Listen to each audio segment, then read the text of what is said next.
Oh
Ganito ang liga ng salita ng Diyos. At sinabi ni Jesus sa kanila, "Umayaw kayo sa buong mundo at ipag-aral ang magandang balita sa lahat ng tao. Ang sino mang sumampalataya at mabautismuhan ay maliligtas. Ngunit ang ayaw sumampalataya ay paparusahan. Ang mga sumampalataya ay bibigyan ng kapangyarihan gumawa ng mga himala. Sa pangalan ko ay magpapalaya sila ng mga demonyo at magsasalita ng ibang wika. Hindi sila mapapahamak kahit tumambod sila ng ahas o makainom ng lason. At gagaling ang mga may sakit na papatungan nila ng kamay." Pagkatapos niyang magsalita sa kanila, ang Panginoong Jesus ay pinakyat sa langit at tumubo sa kanan ng Diyos. Humayo pa at nangaral ang mga alagad sa lahat ng dako. Tinulungan sila ng Panginoon sa gawain ito. Pinatunayan niyang totoo ang kanilang ipinangaral sa pamamagitan ng mga himala na ipinagkaloob niya sa kanila. Mga kapatid, ang mabuting balita ng ating kaligtasan. Purihin at palakpakan natin ang Diyos.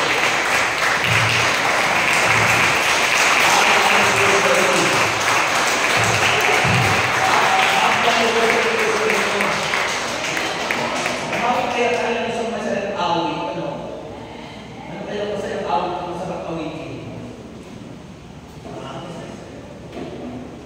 Ano kaya masarap?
ako rin dito po. Para lahat po pagpunin ay may biyaya. Maganda gabi po sa inyong lahat. Dahil lahat kayo sumagot, answer prayer na kayo.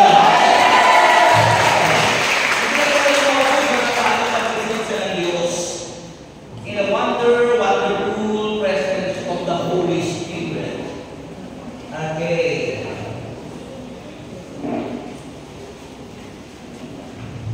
Salamat po sa pagkakalit ng muli tayo. Ipinagpapasalamat natin sa Diyos sa pagkakalit makasama muli sa kanyang presensya. Di po ba? Ang sarap yata na kasama natin ang Diyos. Okay, ngayon pong darating na linggo ay the feast of ang tawag ito, Ascension. No? Yung pag-akyat ni Cristo sa langit. Ascension. Pag sinabing Ascension, ang pag-akyat ni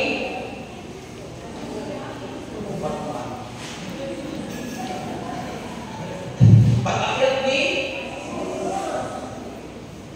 pag sinabing Ascension, ang pag-akyat ni ang pag-akyat ni Jesus sa langit, mga kapatid po. Pag sinabing Assumption, yun naman po yung pag-aakyat kay Mama Mary sa langit. Assumption. Kasi hindi naman nakita si Mama Mary umakyat sa langit. Si Cristo nakita ng mga alagad. Kaya yung po ang tinatawag na Ascension. Ascension, pag-akyat, descended, yan yung pagbaba ni Cristo. Yung inaawit natin dito.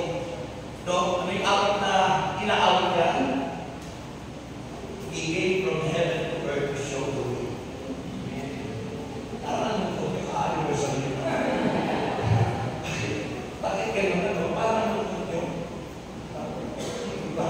So, kaya po yung ating gospel ngayon, ito ay yung tinatawag ng Great Commission, yung pagsusuko ni Jesus Christ sa mga alagad. At alam niyo po, noong panahon yun, wala man tayo doon, but they were our representative. Ano po, yung mga alagad, yung mga apostol ni Cristo, sila po yung ating mga representative.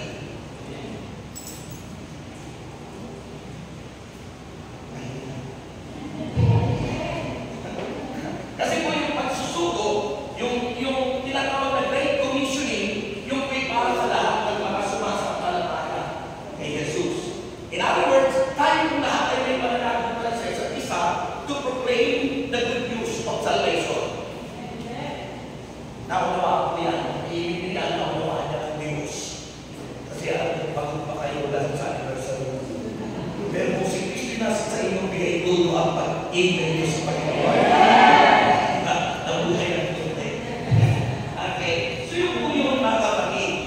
So, ang Panginoon bago umakyat sa langit, ito yung kanyang sinabi sa kanyang mga alagad.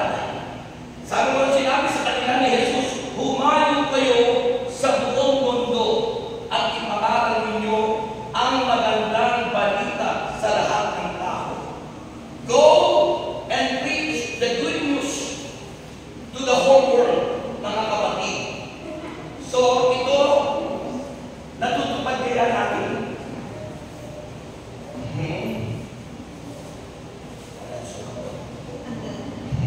Kayo ay nagpapahayag ng salita ng Diyos. Makakala nyo sa picture lang. So, ito po yung sinabi ng Panginoon, humayo sa buong mundo. Yan. At ipangaral ang magandang balita sa lahat ng tao. Ano po ang purpose na kapatid? Ano po ang layunin ni Cristo?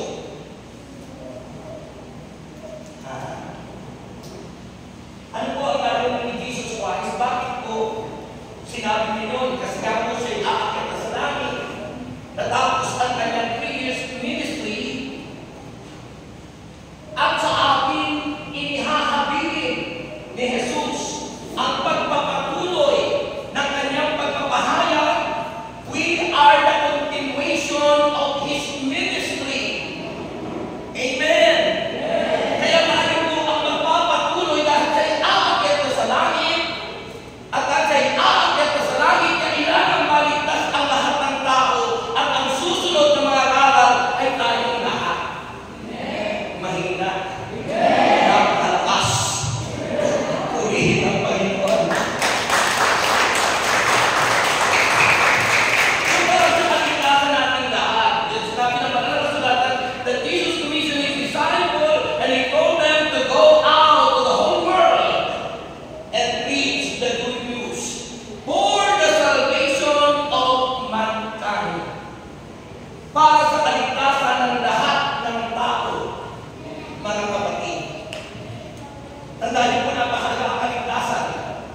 sa langit.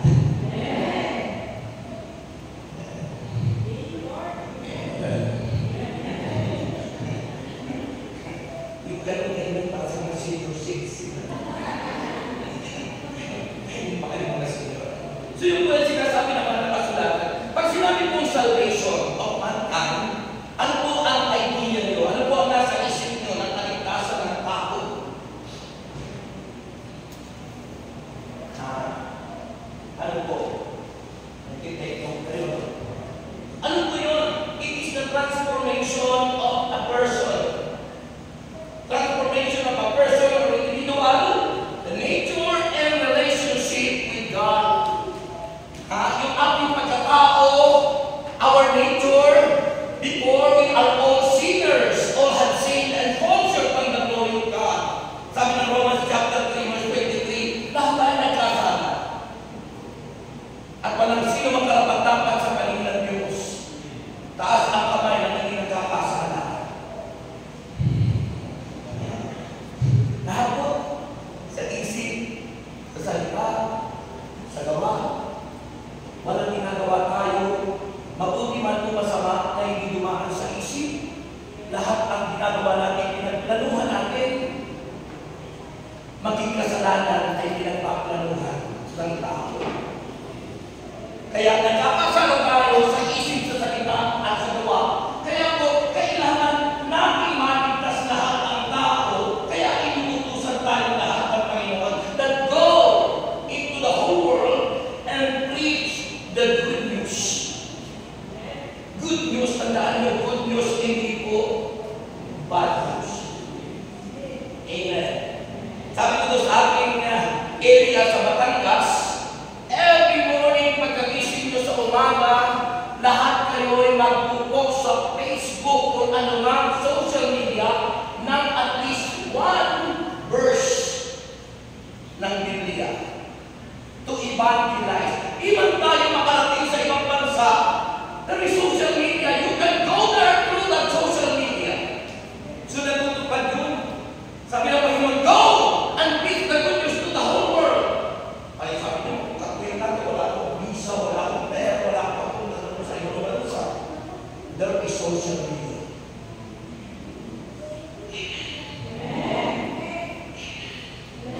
Yan po ang inuutos sa atin. As a disciple, followers of Christ, go and preach the good news to the whole world. Ako nakaka-25 countries na mula na ako mag-survey. 25 bansa na. And that is impossible. But in God, nothing is impossible. Diba? Ako na-amazing. Sipin mo, nakarating ko kayo ng ibang bansa to preach the good news. Meron pa akong isang bansa na talagang hindi ko makakalimutan. Kasi bago ako pumunta doon, bumili ako ng bagong laptop. Dahil talagang excited ako nung dumating doon na amazed ko sa country ngayon, sa Spain, sa ganda. Nakalimutan ko yung aking pangkulo sa train. Naalala ko kami na dahil namasyal kami. Kaya naalala ko yung doon lagi ng Spain. Talagang may multi sa Espanya. Diba? So, yung mga karanasan po natin, sabi ng Panginoon, go. Hindi niya sinabing stop. Don't do that. Sabi ng Panginoon, go. Ha? Tayo minsan ang nagwiran. Wala akong pera, wala akong visa. Diba? Pero, social media is there. Andiyan po, para ating ipahayag. Yung TV ko nakakarating sa ibang banda ako. Bawal tayo mag-live, pero naka-record na sa akin kasi ang pinakayagan ng ating pagkakasya. Bawal tayo mag-live ng prayer meeting sa kanta. Ini-encourage natin ang tao na kung nang pumunta sa ganito, doon na lang sa social media. So, kung pwede naka-record, play, upload. Amen. Naka-record po tayo na i-upload. Okay? So, yun po yung mga kapatid kay Kristo. For the salvation of mankind. Sabi ng Panginoon, pakinggan niyo po. At sinabi ni Jesus sa kanila, humayo kayo sa buong mundo. Ipakita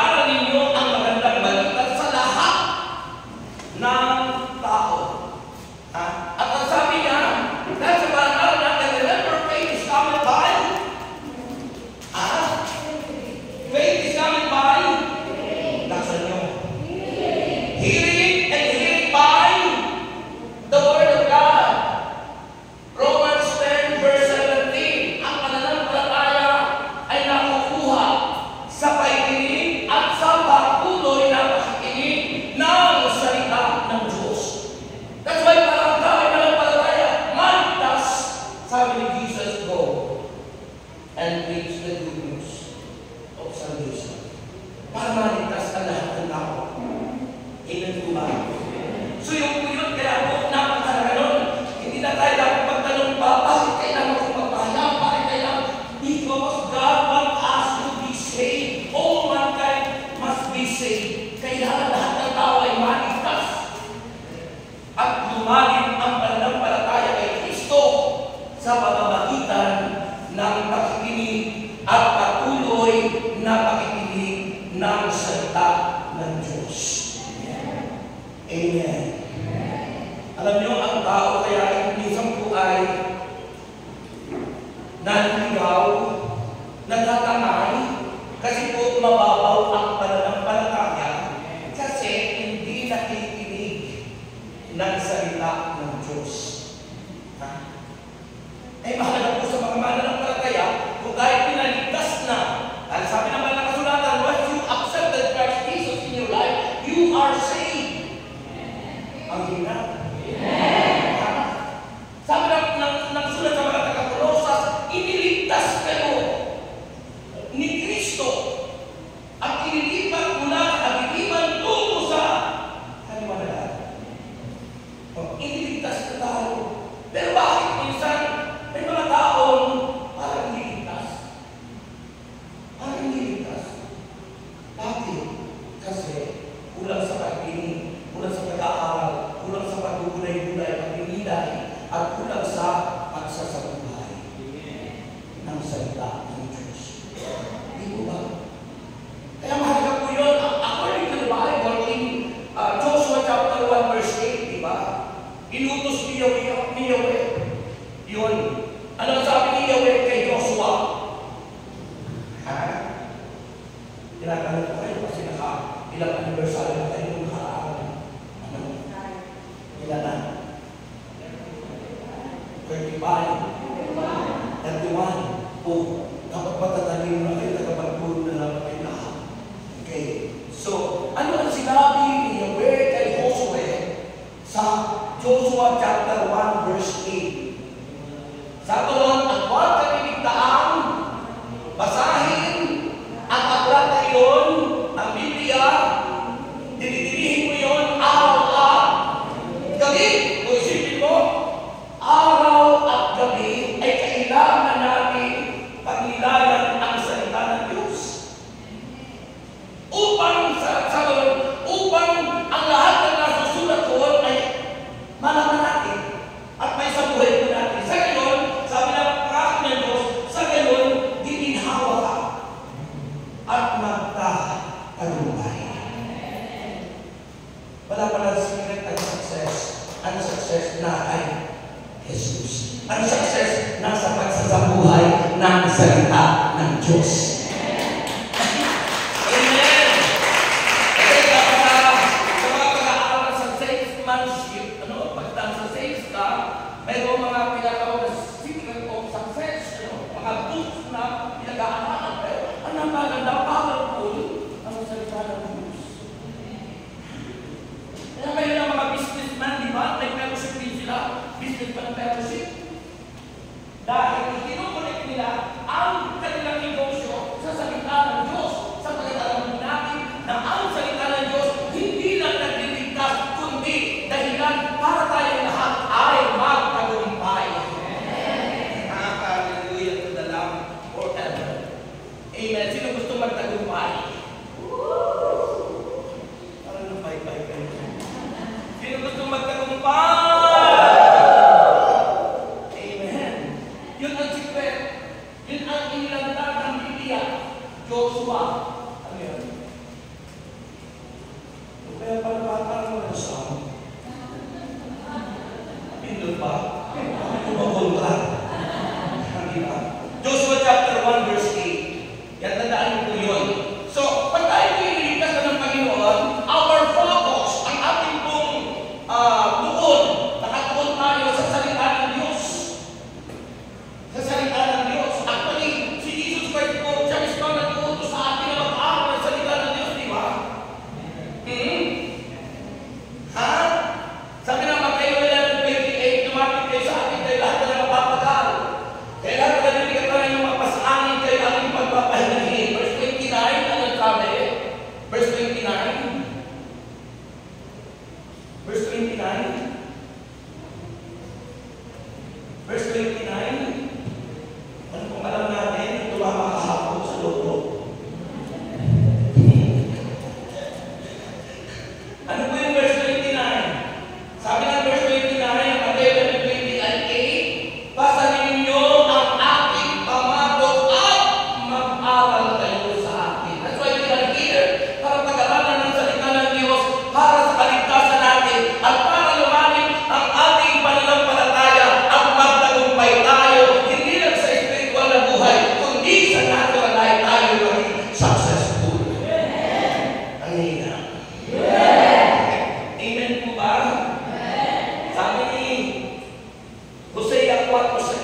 sabihin, we are ignorant.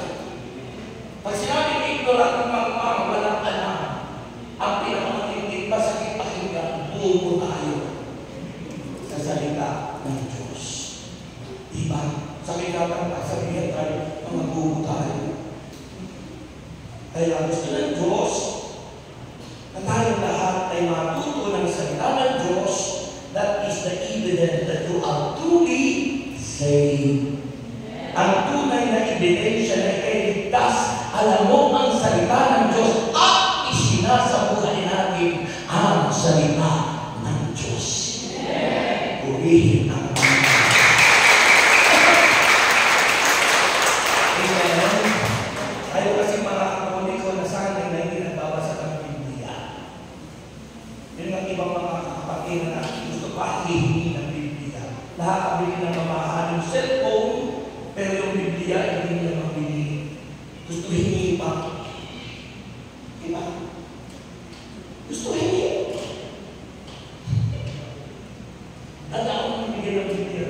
Kung may broadcast pa ng Jesus the Great ay nung may commerce ko ay may black tie na parang XI mo. Tumagal ang panahon, parang tinuturuan natin ang mga tao na umasa na lang, na walang effort, walang pagpapagal, na bibili yung magagandang para sa makasalimutan, pero yung salita ng Diyos na manual to apply. Manual to apply ito. Ha? Pag kayo bumili ng appliance, depende rito, kaya madali masira, hindi nasa yung manual. Nasira ka. Mga instrument yung ganyan, bumili kayo bago, excited na. Gamitin agad, hindi na binasa yung manual. Kaya sira ka. Ganun din sa atin. Kaya maraming nasisira na tao. Nalulukong. Dahil hindi nagbabasa ng Biblia. Itong salita ng Diyos ay manual to apply kung nais mong maging tagumpay at guminhawa sa buhay. Basahin, buklatin, at pag-aralan ang salita ng Diyos. At pag alam mo na ang salita ng Diyos, sabi ni Jesus, go and preach the good news to the whole world. Purihin ang Panginoon.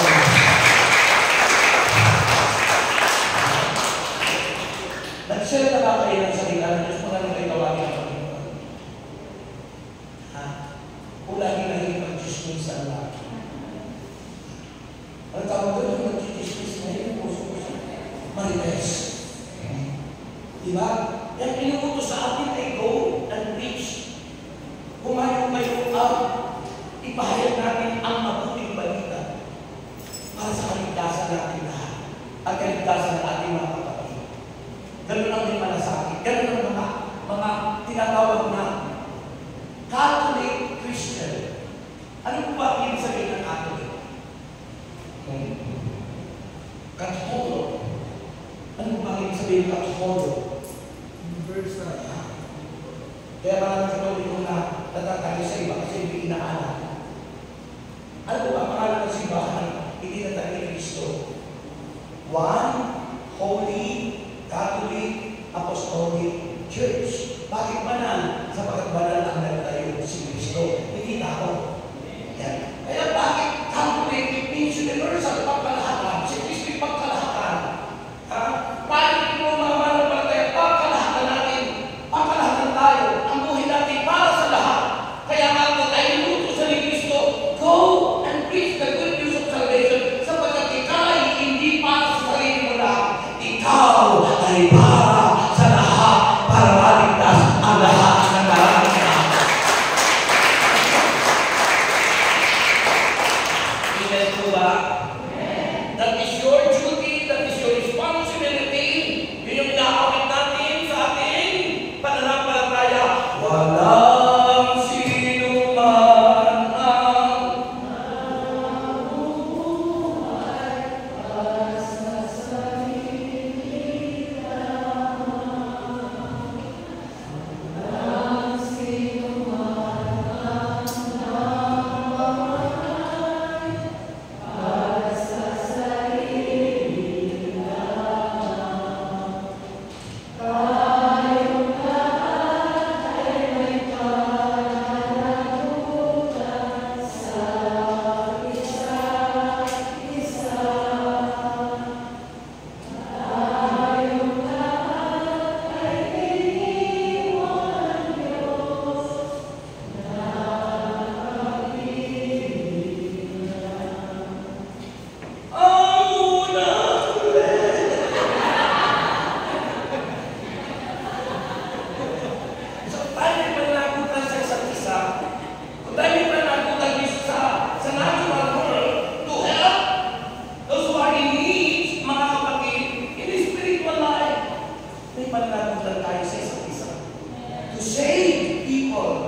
Eh, baka mamaya naglilingkod na kayo sa Panginoon, yung asawa nyo, anak nyo, hindi pa na kayo dito.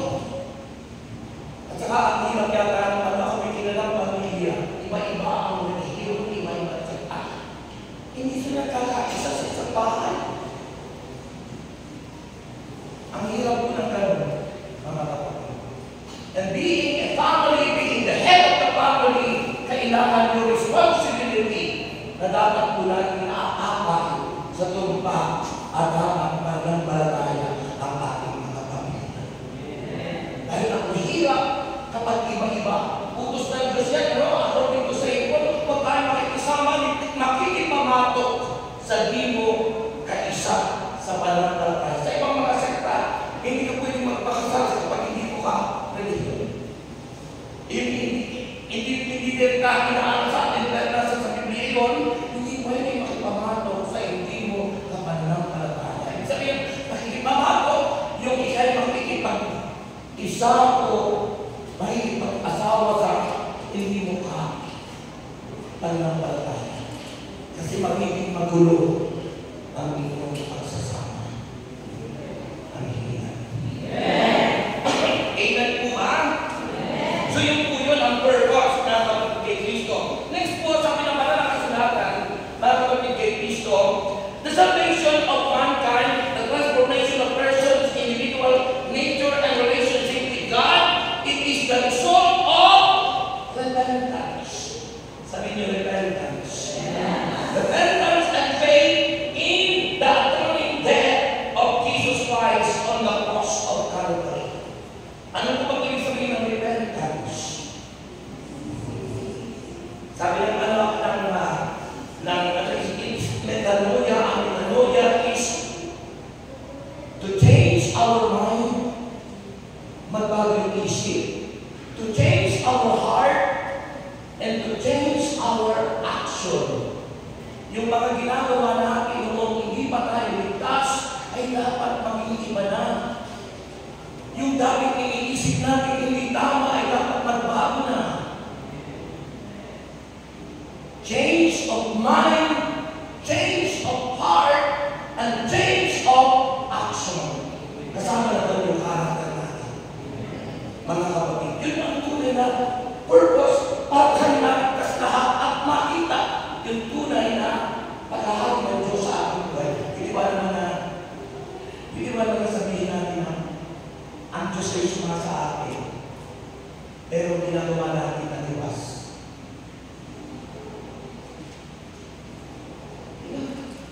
Kung ang Diyos ay nasa sa atin at bakit sa atin, dapat makikita sa atin. Tandaan natin kung sinasabi na action speaks louder than words. Kapag ang tunay na ligtas sa kilos, sa gawa, sa salita, ay dapat nakukonvert, natataas ang tao. Hindi ka man nagsalita. Parang sila Peter, sila Paul, di ba? Madaanan lang. Nagbabago yung mga tao. Sa ano ka pa lang? Gumagano yung mga tao. Sa panyo pa lang, isang pagla gusto. Diyan kinuha yung tinatawag na minutes. Panyo pa lang, isang pagla gusto. Gumagaling yung mga tao. At sa anino ni San Pedro, nadaanan lang ang tao, gumagaling ang mga sakit. Bakit? Yun ang tunay na niligtas at pinaghahian ng Diyos. That's why Jesus said, go and preach the good news para tayo yung paghalian ng Diyos. Tandaan natin, ang Diyos hindi nananahan sa templong ginawa ng kamay ng tao. Ang Diyos ay nananahan sa templong ginawa ng kamay ng Diyos. At yun yung ating mga puso, yung ating mga katawan. 1 Corinthians 3, verse 16, diba? Hindi ba alam natin yung katawan ay templo ng Espiritu Santo na nananahan sa inyo. Sa ron, naruusahan ng Diyos na sino mang magpasak sa templo niyan at kayo tayo ang templo niyo. Once we receive Jesus in our life, the Holy Spirit, natatanggap natin at yun ay nananahan sa atin, we become the temple of God. Yung simbahan ginawa ng kami ng tao,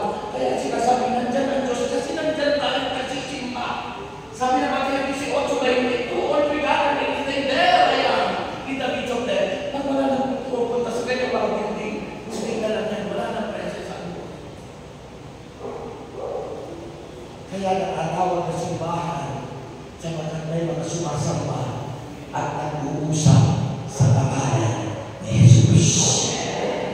Amen. Kaya nga po, yung statistic ko sa iyo, ang asawa ko nasa iyo ngayon, sa London, yung nandun yung anak pa rin si Joshua, sabi, may 20 pababalik. Kaya nag-iisa. Nag-iisa. Pero pag ako nag-iisa, talagang maraming mga napag-aaralan ang kapatid sa salita natin. So, according to sa statistic dyan, karamihan na simbahan binibinta. At may isang simbahan na ginibos. Bakit tayo ng commercial building? Bakit wala nang nagsisimba? Kaya malaki po ang tulong ng mga believers na anak ni El Shaddai sa Europe. Sapagkat karamihan na nagpupulong ng simbahan ay mga anak ni Yahweh El Shaddai. So, nagpupulong sa mga anak ni El Shaddai, sabi niya, go!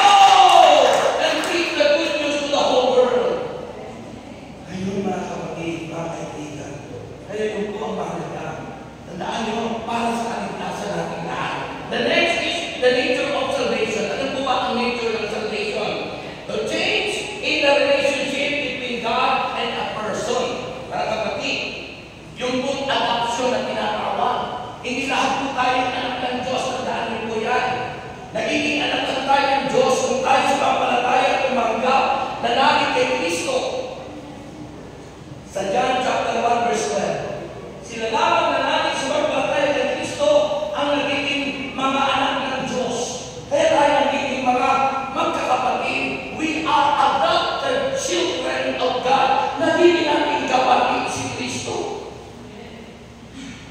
Dahil si Kristo lang ang tunay na anak ng Diyos. Hindi po yung taga-Davao. Yan naman sinabi. Mga kapatid na, si Kristo lang. At para tayo maging anak ng Diyos, kaya tanggapin natin si Kristo. Para tayo maging kapatid ni Kristo at maging kapamilya ng Diyos, ang tawag doon ay adoption. Tayo nagiging mga ampon ng Diyos. Kaya nasa utos ng Panginoon, the greatest commandment is that you shall love your God with all your heart, with all your soul, with all your mind, and with all your strength. And the second commandment is that you shall love your neighbor as yourself. Bakit hindi sinabi that you shall love your brothers and sisters? Because we are not all children of God. Yung mga Muslim, yung mga IMC, yung ibang mga sekta na hindi tumatanggap kay Kristo, they are not our brothers and sisters. They are our neighbor. Mga kapitbahay natin sila. Ang magkakapatid lang, yung lahat, ang ibang sekta na nananalig, tumatanggap kay Kristo. Yun ang sinasabi ng Panginoon. Mayroon din akong mga tupa sa labas ng kulungan at kailangan ko rin sila ingatan. Ay sila nasa ng kulungan, kayo na natiling tapat sa tunay na iglesia itinayo ni Jesus. Ay ng tao, mga kapatid natin sila, dahil na nagpalatay kay Kristo, kanya lang sila nasa labas ng kulungan sa Jesus. At kailangan ko din sila'y alagaan. Amen. Ano na mas masarap? Yung nasa pinakulungan ng pinuha ni Kristo o nasa labas ng kulungan? Masarap yung nasa kulay na kulungan ng Panginoon. Natitipon tayo ito para tayo lahat ay maging magkakapatid kay Kristo. Mahina.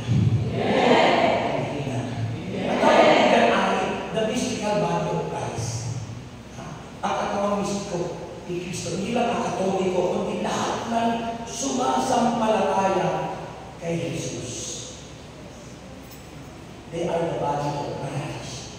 And the head of the body of Christ is Jesus. Ang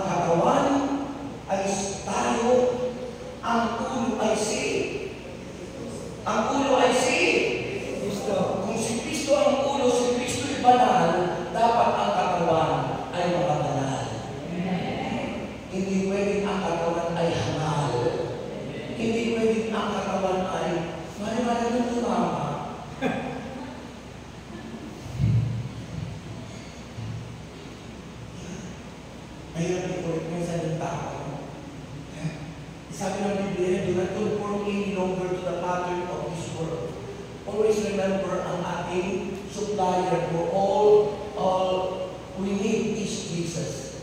Believe mo natin and God will supply all our needs. Si Kristo, hindi po nasusulat sa Biblia that Lotto can supply all your needs. Hindi po sinabi sa Biblia that wedding can supply all your needs. Because that is unfair. That is sugal gambling. Mga kapatid, at ayaw ng Diyos na tayo maging ganyan. Ang gusto ng Panginoon, yung nature natin, we become a children of our Lord Jesus Christ. Mga anak tayo ng Diyos. Amen. At ang mga anak ng Diyos, hindi sumasang-ayon sa alok ng mundo. Bihira na amin. Nakakala tayo mga anak. Alam mo, ilang po yung nagpa-pray sa akin. Sa Batangas may pinag-pray over po sa akin na anak niya. Kagagag-pray lang po na pasado pa naman sa board exam ng engineer. Kaya nalulong sa sugal sa internet. Kasi ang sugal pa na nasa internet na yung pinapasok daw sa GCash. Nagdoon ang susugal. At isipin mo, nasira ko yung ulo niya. Parang ating ang style. Tapos pag ginawa niya, pinakulong niya po yung nalulihap. Pinalihap po niya para mabago. Isipin mo na sayang yung kanyang professional engineer. Talagang pasado pa ng board. Dahil nababad sa alok ng mundo. Bakit may nagtulong sa akin? Pamilya. Pamilya. Yun ang kanilang libangan. Instead na mag-perishing sa Panginoon, ang kanilang libangan kapag walang trabaho, yun sugal sa internet. Sugal sa internet. Dinalaw daw nila yun, kasi ako hindi nagpaalam na makatakot. Ako minsan na sa kanya, hindi naman ako yung investment, di ba? Multi-level. Kunti na ako makakagyan. Milyon. Apat na taon na naghihirap kami sa multi-level. Di ba? Si Banadjay, di ba nakabilang buwang na ngayon? The queen of scam. Diba? Kaya ako lang, alam mo, sabi ng Romans 8:18, all things that works for those who love Him. Kung may mangyayari na ganyan, ipagpasalamat natin sa Diyos kapag tayo mayroong mensahe narinig dahil gusto ng Diyos tayo baguhin at ipakita natin na tayo tunay na iniligtas na ng ating Panginoong Yesus Cristo. Not conforming to the pattern of this world, but being transformed by the renewing of our minds, mga kapatid. Yung nababago ang ating isipan hanggang sa pagbabalik ni Kristo. O ano ba ang pagbabalik ni Kristo? Kasi kakapos ko na po kasi 5 minutes na lang. Ano po ang pagbabalik ni Kristo? Baka hindi po tayo aware sa pagbabalik ni Jesus. The first stage of the final coming of the Lord is parousia. Sa ating simbahan ang tawag doon, parousia. Sa Protestant doctrine, yung bigla ka po kung mawawalan ka kung gawin yung kabanan. Hindi ka nakakamundo. Mawawala na lang, may iwan yung pagtalin mo, yung sulit lahat ng mga materin na bakal. Yan ang first stage. At sabi ng titipunin tayo sa alapaap, yung mga kinuha, inalaw ng Panginoon. Ang pagdating ko sa alapaap, sabi ng 1 Thessalonians chapter 4, di ba? Sabi ng, makakasama tayo ng Panginoon doon, magpagkailanman. Diba? Magpakailanman. Pagkatapos doon, nandun yung mga nagpakabanal. Dahil sabi ng 1 Peter chapter 1, verse 15, di ba? Yaman ang tumawag sa inyo, banal, magpakabanal kayo. Ano ba ang inyong ginagawa? Ano ba ang ating ginagawa? Sabi ng isang sister na nagpakausap sa akin, hindi ko sasabihin, masama sabihin ng pangalan. Sabi ng Brother Rex, ako po ay, ang asawa ay nasa bangko. May 3 silang anak. Yung asawa ko po, humihiling po sa akin na ayaw niya magkasala. Pwede po bang mag-video kami? Ang gusto lang po naman niya, maghuhubad ako, nakakaraat sa amin. Kung gusto lang po niya makita yung katawan ko, para lang po siya magkayahan. Ano sa palagay? Tama kaya. Your body is holy. discourage natin sa ngayon. Hindi tama yun. Sabi naman ng kasulatan, ang katawan natin, hindi sa akin. 1 Corinthians chapter 6, verse 19. Ang inyong katawan ay hindi talagang inyo. Kaya never na yan ay dapat patatuan ko sa tatuwa ngayon. Passion, tato. Bakit ang dapat na natin patatuan ng ating katawan? It is not ours. It is God's property. Sabi ng 1 Corinthians 6 verse 19. Binilihan ba ng Dugo ni Kristo? Kaya ang inyong katawan gamitin niyo upang maparangalan ng Diyos. Makalulugod ba sa Diyos yun? Nagkakatuan. Talagang ano pati ko sa mga private part ng katawan. That is unholy. That is the word of the devil. Ang hina. Ang hina. Amen? That is the conditioning of the mind of the people. Tinukondisyon tayo ni Satanas para pagdating ng pagtatatak ng siksik. Okay ka na. Bakit ba may mga paglakas na nakakatakot? Because it's conditioning of the mind of the youth and the children. Para pagdating ng reign of Satan, hindi na sila matatakot. Magiging sa kanila. Pero tandaan mo po, kung tayo papahalik na sa kasama ng Diyos, kaya tutusan tayo, go and preach the good news of salvation. It is for the salvation of all mankind. Amen. Ayun na kayong lahat. Makasumula ako ng pagkakitan nyo. Ayun na po kayong lahat. Taas natin ang aming mga kamay, mga kapatid. Ang malamang Diyos ang pinagpapasalamat sapagkat sa utos ng Panginoon na humayo at ayaw ang mabuting Manila para sa kaligtasan ng lahat ng tao upang ang lahat ng kaligtas Panginoon ay may access na kayo. Naging kami citizen of heaven. Hindi na kami tagalupa, kundi tagalangit. At yan ang nais mo para sa amin. Kaya naman Panginoon, narito po kami umaasa na ikaw ang maghahari sa aming buhay. Iklaro po natin na maghahari siya sa aming buhay, ang ating Panginoon Jesus.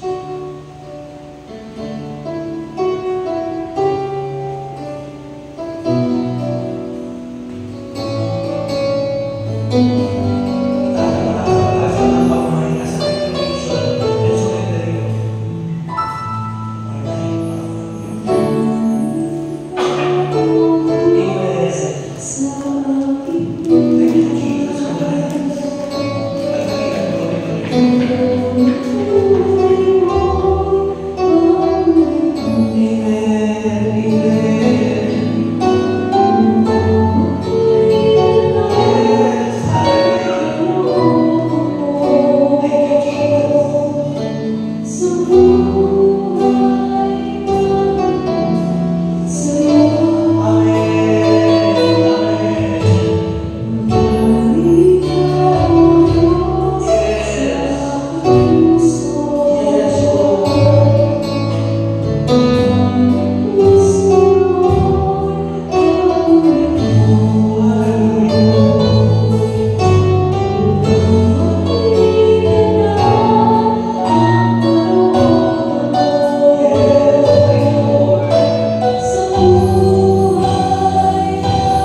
na dumadaloy sa bawat katawan natin.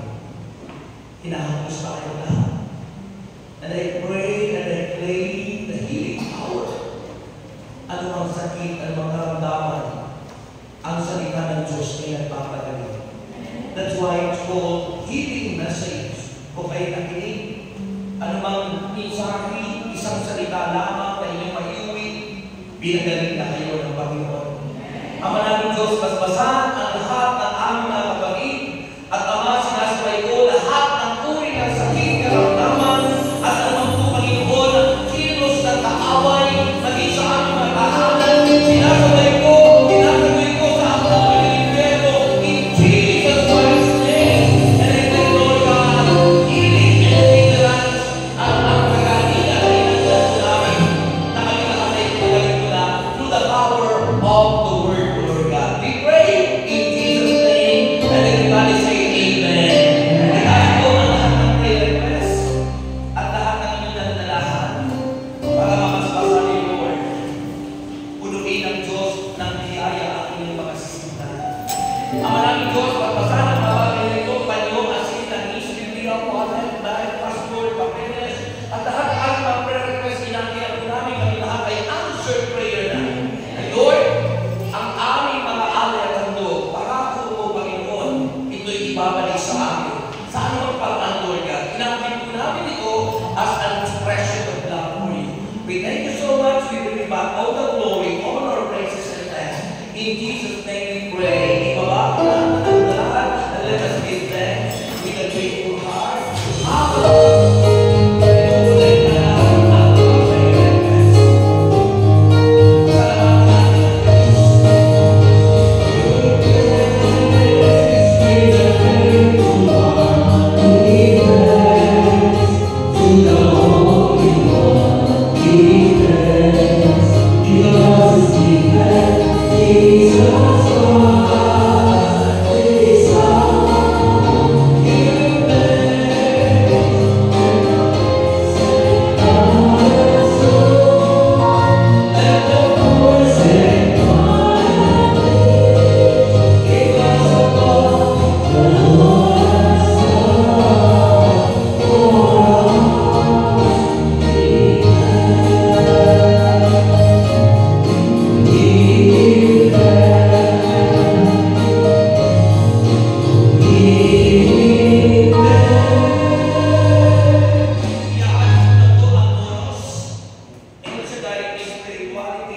Kailangan natin sa ating mga prayer meeting ang spirituality.